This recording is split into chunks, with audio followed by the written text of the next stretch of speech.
Bәріне сәлем. Бұл видеода тізе буын ауруларының үй жағдайында қолжетімді заттармен тез әрі оңай емдеу жолдарымен бөлісемін. Тізенің ауруына бірнеше жағдайлар себеп болады. Атап айтқанда, жарақат алғанда, бұлшықет созылғанда, тізе шығып кеткенде, жартылай тайғанда тізе ауырады. Ауруды уақытылы емдетпесе, созылмалы ауруға ұласуы мүмкін. Тізе буыны шыққанда тізенің ісуін байқайсыз.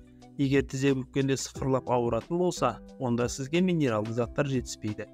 Артроз бен артрит көбінесе 50 жастан асқан кісілерде жиі кездеседі. Бұл алдымен тізенің жұмысын тежейді. Аяқ буынының қақсап, сырқырап ауруына әкеледі. Салдарынан жүріп тұруыңыз қиынға соғады. Тізе ауруынан құтылу үшін мына 3 әдісті қолданып көріңіз. Бірінші әдіс. Тізеңіздің айналасы ісіп ауыра бастаса, сарымсақ майының көмегіне жүгініңіз. Сарымсақ майын тізеңіздің айналасына сіңдіріп жағасыз. Жағып болған соң пленкамен орап, сыртын жылылаймыз. Бұны ұйқыға жатар алдын жасап, таңға дейін қалдыру керек.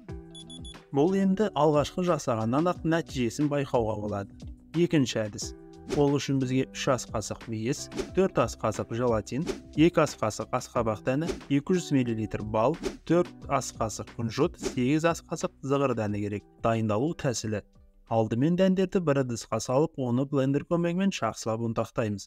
Оған мейіз, желатин, күнжіт және бал қосып, тағы да блендермен араластырамыз. Бір елкі қоймалжың болған кезде шыны ыдысқа салып, қақпағын мықтап жабамыз. Бұны тоңазышта сақтау керек. Дайын болған емдік қоспаны күніне 2 рет, таңертең аш қарынға және түскі астан бұрын 1 ас қасықтан қабылдайсыз. 1 аптадан кейін нәтижесін байқайсыз. Бұл қоспа тізенің қақсағанын басады. Сіңірдің ауырғаны басылып қуаттанады. Буын жұмысы жақсарып, зат алмасу процесі реттеледі. Үшінші әдіс.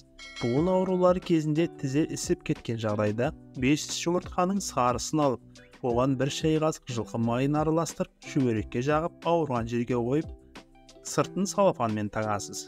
Бұл процедураны 5 күн ғана жасаған жөн. Әйтпесе жылқы майы сүйектеріңізді жібітіп жіберуі мүмкін. Компрессті 5 күннен артық ұстауға болмайды. Қойдың құйрық майын жұқалап кесіп, ауырған тізені орап, компресс жасаймыз. Осы амалдар арқылы тізе ауруларынан құтылуға болады. Қолданып, өз ойларыңызбен бөлісе кетіңіз. Арнаға жазылып, достарыңызбен бөлісуді ұмытпаңыз.